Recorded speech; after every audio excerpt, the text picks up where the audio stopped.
Endi bir ülge, her qandaq ülge aileden başlandı. Rasulullah sallallahu aleyhi ve sellem'nin şuna Allah Teala bergen talimatida ailesinden başlaşqa ügetkenleri. Ve'mur ehlike bis salati degenge o'xshash. Ailandagilar namozga başlagin degenge o'xshash. Ailesinden başlaşqa. Her qandaq ülge aileden başlandı, onundaki mahallege taqıldı, onundaki mahalleden devletke. Aşındaqılıp ayında umumlaşıdı. Eğer aile hakiki İslami olsa, onun etrafındaki şu aile ile arlaşqanlı İslami güzel ahlaklı buludu. Onunla arlaşqanlı aşında ola buludu. Eğer sen ailede üzen İslami yaşamaysan, devlet üze İslami bulap bəsəm olsan, üzen ailende İslami yaşamasan bunun ne ehmiyeti oldu. Şuna her bir fert, her bir insandan, her bir aileden başlandı. Her qandaq yaxşı iş aileden başlandı. Bizim dinimiz şunda başlanğan.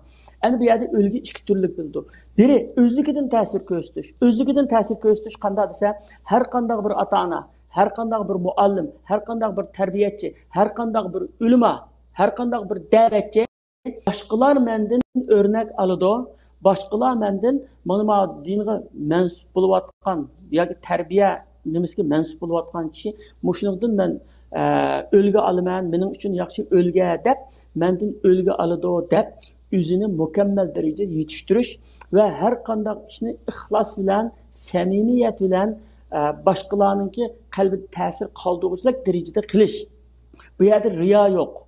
Riya olmaydı. Mesela bir terbiyetçinin, ata-ananın, bir ülemanın bir kimge ügütüş için, kişilerge ügütüş için, ügütüş sorunlarda hem de aşu nayti kıraatını nayti çıraylı kılıp, namazını nayti mükemmel okup, hemen aşılı köstüp, hakikat, sadıkı, zakat versin aşılı köstüp aynı kılış, ağlanınki manadın ölge, örnek eliş için faydalı. Bir riya degen kalpte buldu. O kalbide eğer riya kılışını maksat kılmagan bolsa, o aşkara aynı kılsa, o riya bolmaydı o. Çünkü niyetke bağlılık işler.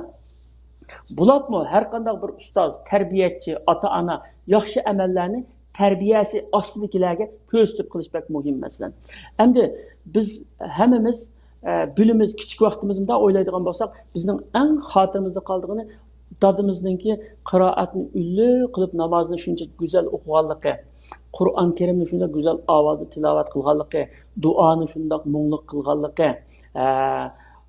dadımızın anımızga şunda çıraylı geplerini kılganlığı, anımızdan dadımızga şunda yaxşı itaat kılganlığı, güzel geplerini kılganlığı, aşında güzel işler bizdeki hatırımızda kaldı. Aşının yüzü şu terbiye şu.